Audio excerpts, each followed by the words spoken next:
Regarding this particular things और अपने दिमाग का प्रोसेस क्या होता है, कैसे काम करता है, नीड टू अंडरस्टैंड। कुछ चीजें आप खुद सीखिए ताकि आप, क्योंकि सेल्स में हैं आप, सारे पॉसिबिलिटी माइंडसेट की जरूरत पड़ती है, राइट माय डियर फ्रेंड। सो आते हैं आपके टारगेट्स के रिलेटेड एक पर्टिकुलर चीज मैं बात करता हूं, ठीक है। इन 1952 एक लेडी होती है लंदन में, वो जाकर कमिट करती है पूरे मीडिया के सामने कि मैं कैटरीना चैनल को पार कर दूंगी सुन करके। वो 34 किलोमीटर का डिस्टेंस है, राइट। और आपको पता होगा अटलांटिक का जो टेम्परेचर होता है around of 0 to 1 degree centigrade always, ठीक है।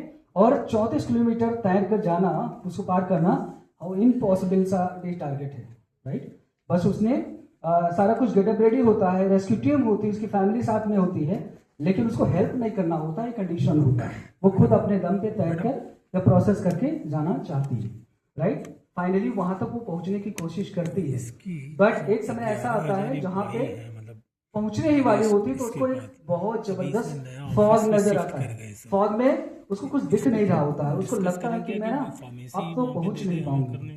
अंदर से महसूस होता है, मैंने कहा ना कि जो आपको अंदर से महसूस होता है एक्चुअली वही पर्टिकुलर चीज आपको ऊपर ले जाने में आपकी हेल्प करता है, ठीक है। वो नेगेटिव अगर महसूस हो रहा है, ठीक है, तो ऑटोमेटिकली आपको नेगेटिव डायरेक्शन में लेकर चला जाएगा, जो महसूस होता है, जो अंदर से फील करते हो आप, ओके। सो इन जनरल अगर मैं बात करूं तो फर्स्ट टाइम वो हार जाती है, उसने गिव अप कर दिया, रेस्क्यू टीम उसे रेस्क्यू करती है, लेकर जाती है और सामने से फिर उसको पता चलता है कि जहां से मैं गिव अप कर दी थी सिर्फ और सिर्फ 1 मील का डिस्टेंस ही रह गया, सिर्फ 1 मील का डिस्टेंस रह गया, मेरे को यही दिमाग में, राइट। 14 से 15 घंटे का स्विम होता है और वो रूइंड हो जाता है, मतलब फाइनली वो गिव अप कर देती है और छोड़ देती है। फिर दूसरे दिन उसे 3 दिन बाद फिर से कम बैक किया, जिसे रेजिलियंस माइंडसेट कहते हैं। रेजिलियंस का मतलब never give up attitude, right. तो नेवर गिव अप एटीट्यूड का मतलब ये कि कुछ ऐसे टाइप के लोगों को देखा होगा आपने भी, सेल्स में होता अक्सर, राइट। सेल्स में कहते हैं कि जैसे बहुत ज्यादा प्रॉब्लम आ जाती है, अब आप सॉल्व कैसे करोगे, तो रिजिड हो जाओ। मैंने बोला ना रिजिड कैसे होते हैं, कहते हैं आज बादलों ने फिर साजिश की है, जहां मेरा घर था वहीं बारिश की है।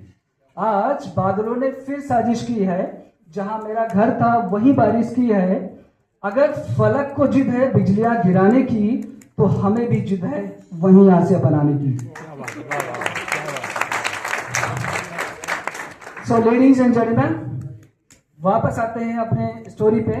3 दिन बाद वो सेम लेडी दोबारा से ट्राई करती है और इस बार उसको पता है कि जब तक मैं पहुंच नहीं जाऊंगी तब तक, यस तब तक हमें, विवेकानंद ने बोला था, है ना, आप हाइपोथेसिस अगर पढ़ोगे तो जब तक अपने लक्ष्य तक मत पहुंच जाओ, नहीं पहुंचो तब तक रुको नहीं किसी भी सूरत में, राइट। तो फाइनली वो लेडी इस बार ट्राई करते हैं कि मैं जब तक पहुंचूंगी नहीं तब तक मैं गिव अप नहीं करूंगी, चाहे मैं मर क्यों न जाऊं। इस बार रेस्क्यू टीम साथ में फैमिली सब सारे लोग साथ में तैरना शुरू करती है। 14 से 15 घंटे लगते हैं उसको। फिर इस बार फिर वही सेम सिचुएशन, उसको फॉग नजर आता है। फॉग नजर आने के बाद उसको लगता है यार मेरे से होगा नहीं, मुझे लग रहा है। लेकिन कहते हैं अगर आपकी चाहत शिद्दत है ना, वो शिद्दत बहुत अच्छी है, राइट, तो सारी कायनात भी उसे मिलाने की कोशिश करती है। वो डायलॉग है ना फिल्म वाला। सो इसका मतलब है ये काम करता है। अगर आप अंदर से बहुत अच्छी इंटेंशन लेकर आ रहे हो ना, जैसे कहता है ना, अगर चाहत सच्ची हो तो क्या नहीं हो सकता, ये आसमान तेरे कदमों में क्यों नहीं हो सकता, है भरोसा तुम्हें अगर खुद पर तो मुकद्दर तेरा गुलाम क्यों नहीं हो सकता।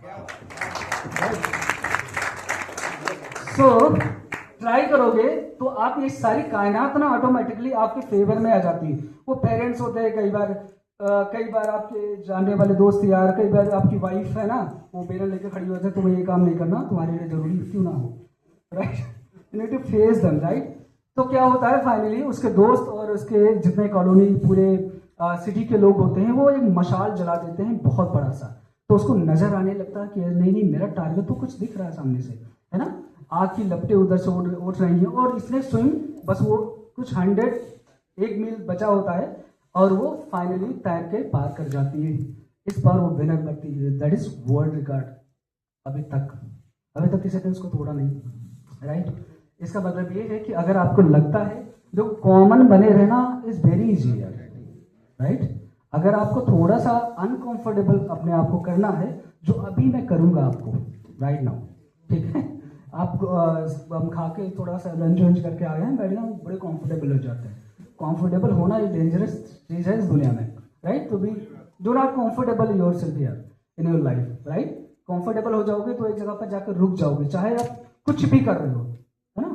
वो ऊपर वाला भेजता है आप कंफर्टेबल बनने के लिए नहीं, बिकॉज आपके पास बहुत सारी चीजें अलग हैं जो दुनिया वालों के पास नहीं है, राइट। तो बी अनकंफर्टेबल। अपने आप को अनकंफर्टेबल का मतलब वो कुछ नई स्किल सीखने की कोशिश करो ना डेली बेसिस पे, राइट। तो एक हम छोटी सी एक्टिविटी करते हैं गाइस, और इसके बाद बहुत सारे और भी प्रोसेस हैं। तो छोटी एक्टिविटी में करना क्या, कुछ नहीं करना, बस आपको उठना जरूर पड़ेगा, ठीक है। आपके पास आपको 2 मिनट का टाइम मिलेगा। करना क्या है, एक दूसरे के पास जाकर आपको हक करना है या हैंडशेक करना है और ग्रेटिट्यूड मैसेज देना है। So thank you so much for being my colleague or friend or something, right? So your time start now, please. ठीक है, आपके पास 2 मिनट का टाइम है गाइस, एवरीवन।